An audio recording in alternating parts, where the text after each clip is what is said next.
Let's build Optimus Prime in Dungeons & Dragons, aka how to build Robot Jesus in D&D, but don't worry, I'll be referencing that more than once. And before we dive into the leader of the Autobots, if you like D&D related content or anything related in this video, make sure to subscribe, it really helps the channel, or interact with this video in any way, shape, or form by leaving a comment, liking, all that stuff. And it helps the algorithm know that it should give you more things like it. Let's go ahead and start with the species, and of course, we're gonna go with a Warforged. This is basically a robot construct species in D&D. It gives you the feature Constructed Resilience, so you don't need to eat, drink, or breathe, you're immune to disease, you don't need sleep, and magic can't put you to sleep, and you have resistance to poison damage, and even if somebody tries to poison you, you have advantage on a saving throw against it. You have the feature Sentry's Rest, so instead of sleeping, you can just kind of sit motionless for 6 hours. You get Integrated Protection, which is a pretty big feature, giving you +1 to your armor class, and on top of that, any armor that you wear is integrated directly into your body. Then finally, you get the feature Specialized Design, so you have an additional skill proficiency, and you are pretty much the leader of the Autobots. You are a very inspiring leader at that. So we're going to go ahead and take Persuasion, just so you can give those sort of motivational speeches. And it also gives you proficiency with 1 set of tools. So we're going to grab Smith's tools just because that's pretty helpful considering you're all basically robots and cars. When it comes to the background, you are from outer space, you're from Cybertron, so we're going to take the background Wild Spacer. This gives us proficiency in athletics and survival, and it gives us an additional feat. And the feat it gives us is Tough. So we have an extra 2 hit points of health per level of this overall build. Then when it comes to the ability scores, I was a little torn because you are a very inspiring leader. You give those amazing speeches, but I feel like you're more of a leader due to your wisdom and less because of your charisma. So we're going to have a little more focus on that ability score than anything else, having a point spread that looks like this. Then when it comes to the class, it might be no surprise, but we're going to go ahead and dive into Druid. Now you might be saying, but you're Optimus Prime, not Optimus Primal. You turn into a semi-truck, not the gorilla. Well, we're going to get there, and Optimus Primal is kind of related to Optimus Prime, and I loved the Beast Wars show, so we're going to make sure we kind of cover both, but you got to stick with me for a bit, because getting to being a semi-truck in D&D is a little difficult because those don't really exist. But we're going to find a slight substitution through this build. Druids had a lot of changes in D&D 2024, so we need to cover some of those. But let's go ahead and start with the early stuff. 1, we need some skill proficiencies. We're going to grab Perception and Animal Handling. You get Druidic, so you can actually talk to animals. You get to choose a Primal Order, which allows you to choose either Magician or Warden. Magician will allow you some additional spell casting bonuses, giving you 1 additional cantrip and allowing you to use your Wisdom modifier for a particular skill check that would usually use Intelligence, like Arcana or Nature. But we're not going to go with that one. We're going with Warden, because this allows us to have proficiency with medium armor, which, by the way, now you can wear any type of armor as a druid in 2024. It's not restricted to non-metal armor. And wardens also get access to martial weapons, so you can wield short swords or pistols or whatever is best fitting for Optimus Prime. But we're actually going to be relying more on spell casting for that, so let's dive into some of those spells. There's 4 cantrips that are very important for this build. 1, your Robot Jesus, as I mentioned, so we're going to grab Spare the Dying. This allows you to stabilize somebody that's on death's door. And similarly, you help guide the rest of the Autobots, or if you're going with more of an Optimus Primal style, the leader of the Maximals instead, but we do also need some attack spells.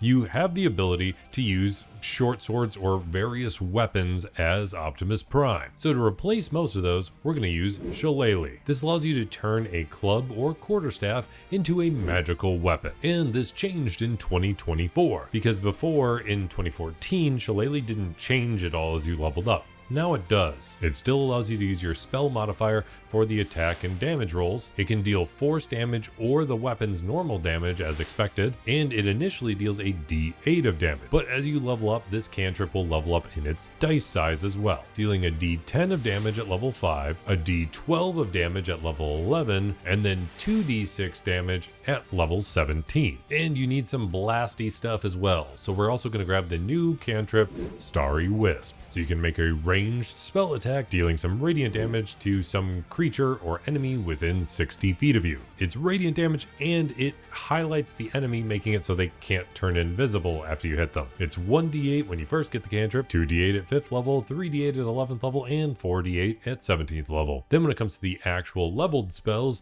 there's a bunch we're going to grab. I will fill out the full character sheet up on Patreon, but as far as some of the highlights, on first level, we're going to grab Charm Person so you can deal with the normal humans on Earth and not completely scare the crap out of them, considering you're essentially a giant robot monster. And then diving into second level of Druid, you get Wild Shape. Wild Shape at its core didn't quite change in 2024, but there are a few highlights that are going to change in this build. You still have the same restrictions on what type of creatures you can turn into. They have to be beasts, and they only have a limited CR or challenge rating that you can become. And you still can't turn into a flying creature until you hit at least level 8. But now you have a certain amount of forms you actually know, and that amount is slightly restricted. I think this was mostly just because that way people don't feel overwhelmed with the amount of creatures that are in D&D, and you don't feel like you have to know every possible one. You just select a few that you want to get a bit more familiar with. There is one major change with Wild Shape though. You don't suddenly get the hit points of the new creature. You gain temporary hit points instead, and those temp HP are only equal to your Druid level. This does have some pretty major implications. This means that 1, if you are damaged while you're in Wild Shape, you cannot have your Wild Shape be healed because it is temp HP. But this has the reverse effect as well. So if you are turning into a Wild Shape because you're very injured and you're trying to protect yourself, now you can be healed while in Wild Shape, but it's healing your base form and not your Wild Shape form. And finally, you can now communicate while in Wild Shape form. While as in 2014, you didn't have any inherent ability to communicate, that made it so things like halflings that could talk without talking were immediately slightly more beneficial for becoming a Wild Shape type Druid. And finally, you have a handful of Wild Shapes you can use, and a huge benefit of the Wild Shapes in 2024 is that you get more uses as you level up in Druid. Whereas in 2014, you only had 2 Druid uses until you got to max level, which was kind of weird. And you can use those Wild Shapes on other things now. You can use it on Wild Companion, so you can use the spell Find Familiar and summon a familiar to help you out instead, but we're not going to be using that as Optimus. Then at 3rd level of Druid, you get access to 2nd level spells. There's 2 spells that are insanely beneficial for Optimus. One, if you want a more energy type sword, grab Flame Blade. This allows you to summon a flaming sword into existence and use your wisdom modifier for the attacks. And then the other spell I gotta make sure I highlight is Heat Metal. You're going up against tons of other robot type creatures, so Heat Metal is insanely powerful. It deals 2d8 fire damage when you cast the spell, and you can use your bonus action on every subsequent turn when you're concentrating on it to deal more damage. If you cast it on an object that a creature is holding onto, they have to make a Constitution saving throw or drop the item. But if they're wearing the item, they're kind of screwed. Or if they kind of exist as metal objects, they are especially screwed. Then also at 3rd level of Druid, you get to choose a Druid subclass. And we're going to be choosing Circle of the Moon. I know that probably wasn't a huge surprise though. Circle of the Moon very heavily focuses on wild shaping and turning into other creatures. And it gets 2 major features right away. One is Circle of the Moon's spells. So you get a handful of spells depending on what level you are in Druid, and they're always prepared for you, and you can actually cast those while you're in your wild shape form.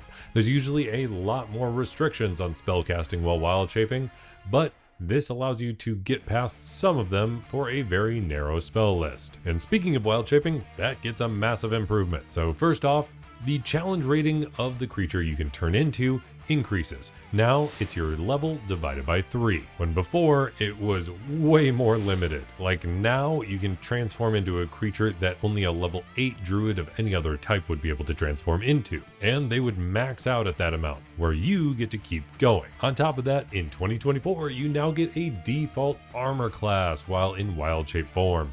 This is a massive improvement. I was waiting for something like this because you used to have to rely on bark skin, and bark skin required concentration, which also sucked, and then you would only have a max armor class of 17. But now your default armor class is 13 plus your wisdom modifier, but only if it's higher than the beast's default armor class. And finally, the temporary hit points that you get from wild shaping increase thanks to this subclass. Now, instead of being equal to your level in Druid, it's equal to 3 times your level in Druid. And there's one important wild shape we now have access to, and it's not even the max level challenge rating we needed, because we currently have access to a challenge rating 1.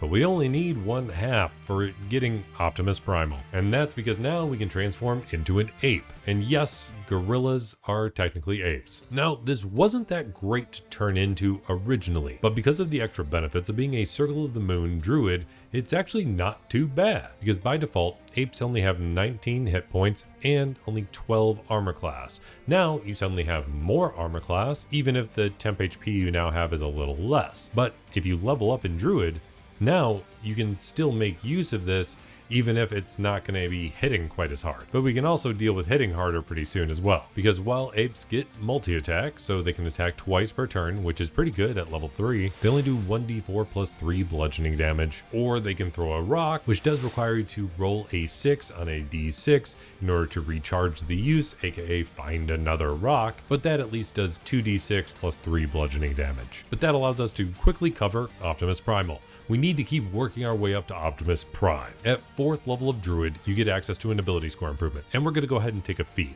We're going to grab Inspiring Leader.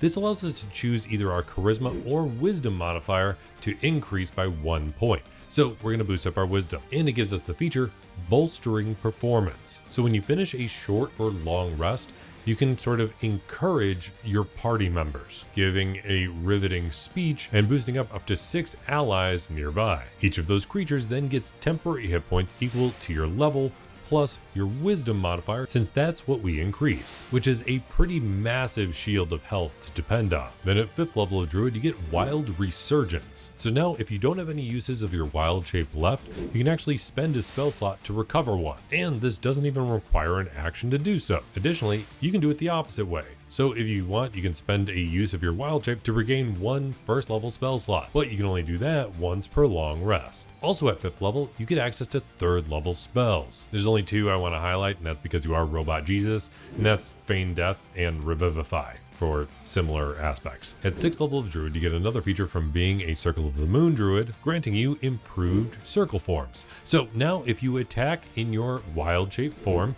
you can either deal the normal damage or you can deal radiant damage. And on top of that, you get increased toughness. So you can add your wisdom modifier to your constitution saving throws. So if you need to do any concentrating on spells, that's going to be really beneficial. At 7th level of Druid, you get Elemental Fury. This allows you to choose potent spellcasting or Primal Strike. So potent spellcasting would apply to any blasting we do with our cantrips because it allows you to add your wisdom modifier to the damage of cantrips.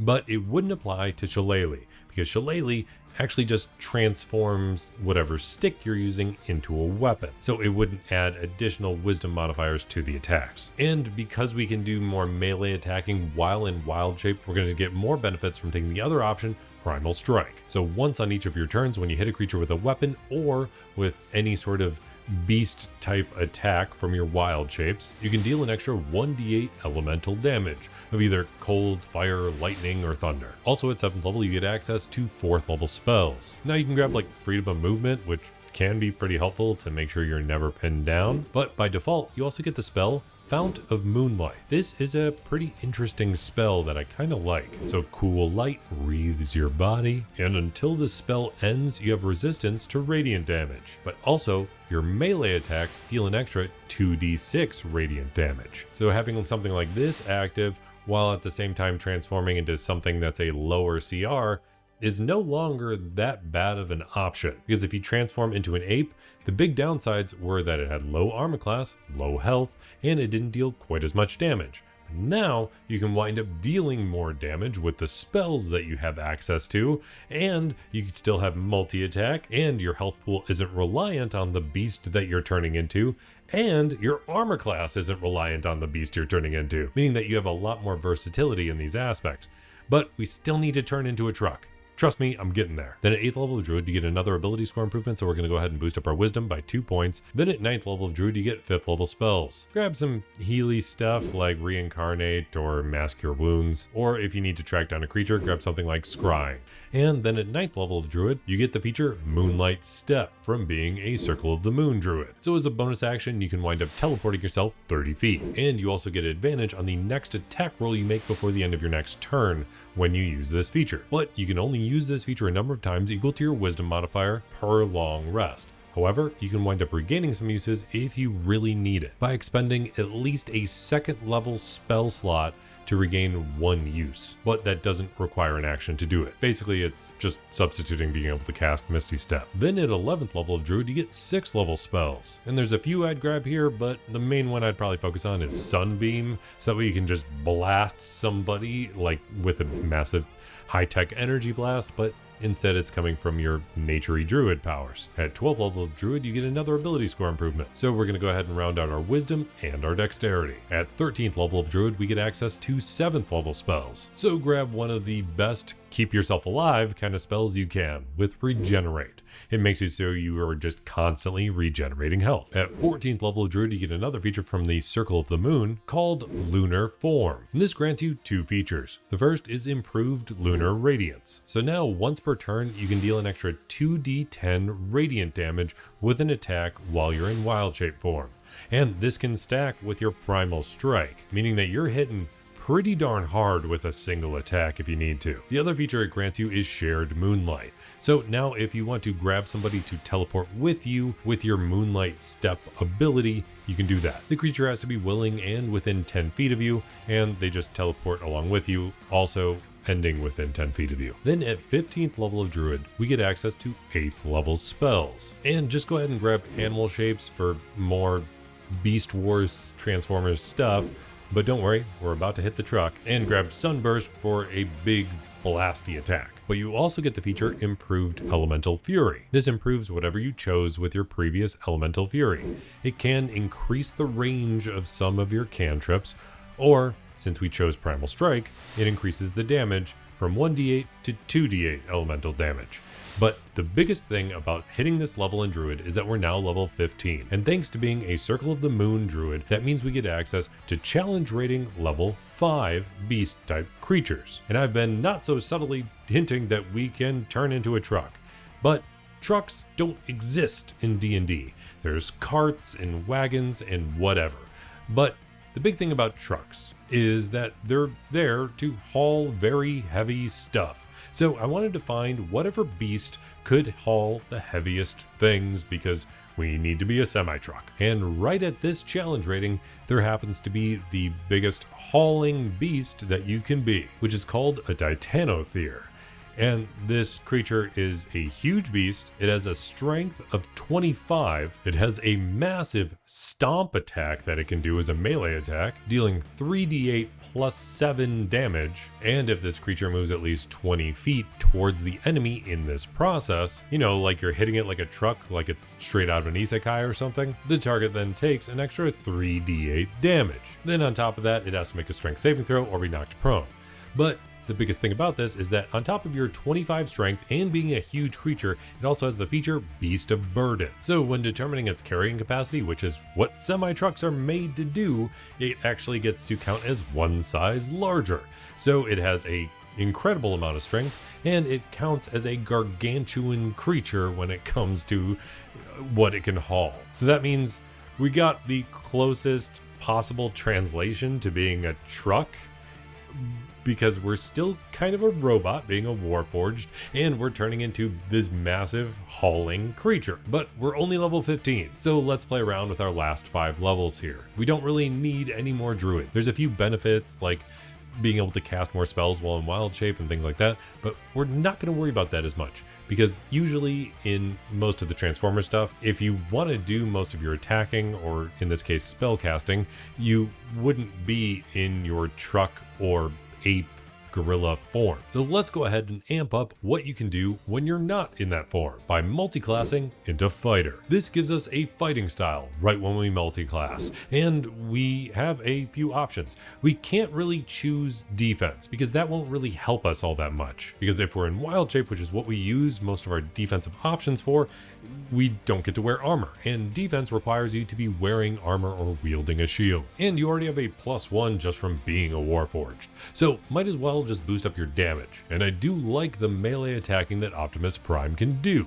Not to mention, if we're using Shillelagh, we can still boost it up in one more way by taking the fighting style, dueling. Because Shillelagh allows us to do a one-handed melee attack, and dueling allows us to add a +2 to the damage for that. Additionally, at first level fighter, you get second wind. So as a bonus action, you can heal some health equal to 1d10 plus your fighter level. You can use this feature twice per long rest, but you can still regain 1 use per short rest. Also at first level fighter, you get some weapon mastery, but we don't really need to worry about that since we're using mostly cantrips to replace it, but I'll go ahead and fill out some of those masteries up on the character sheet. Then at second level fighter, you get action surge, so once per short or long rest, you can take 2 actions in a single turn. Also at second level fighter, you get tactical mind. So if you fail an ability check, you can use one of your second wind abilities to, instead of regaining some hit points, roll a 1d10 and add it to the ability check. But if the ability still fails, then you don't lose the use of that second wind. Then at third level fighter, you get to choose a fighter subclass, and we're going to choose champion as a leader of the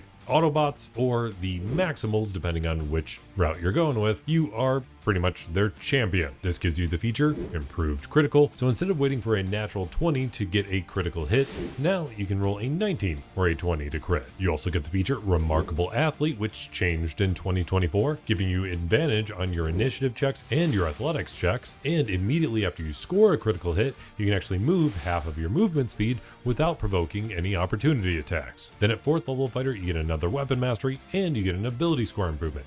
And part of the reason that I wound up doing this multi-class in this way, because frankly it is way more beneficial to take levels in fighter early, because then you could get up to 5th level in fighter and get extra attack, is because now I can get an epic boon, and you can't get an epic boon until you're at least level 19.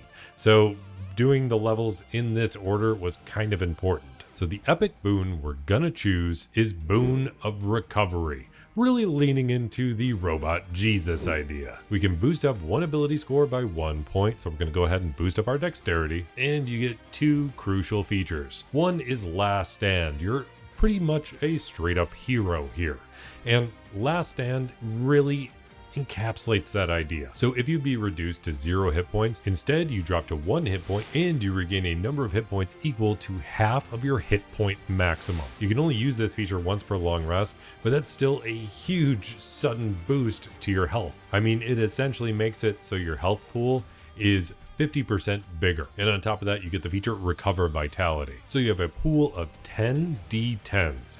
And as a bonus action, you can spend one of those D10s to regain some hit points equal to whatever you rolled. So you can spend all the dice in one roll or spread them out as you need it, regaining all the dice when you finish a long rest. Then at 5th level of fighter, you get extra attack. And I wanted to make sure I grabbed this because this allows you to attack twice per action. And this is super beneficial for some of the wild shapes that you can turn into, because some of them don't have extra attack, but they hit really hard. So if you have extra attack, that can wind up stacking, dealing insane amounts of damage in your wild shape forms. And then there's one more feature from being a fighter called Tactical Shift. So if you spend your bonus action to regain some health with your second wind feature, you can then move half of your movement speed without provoking an opportunity attack. But that's kind of a lame random end to this build.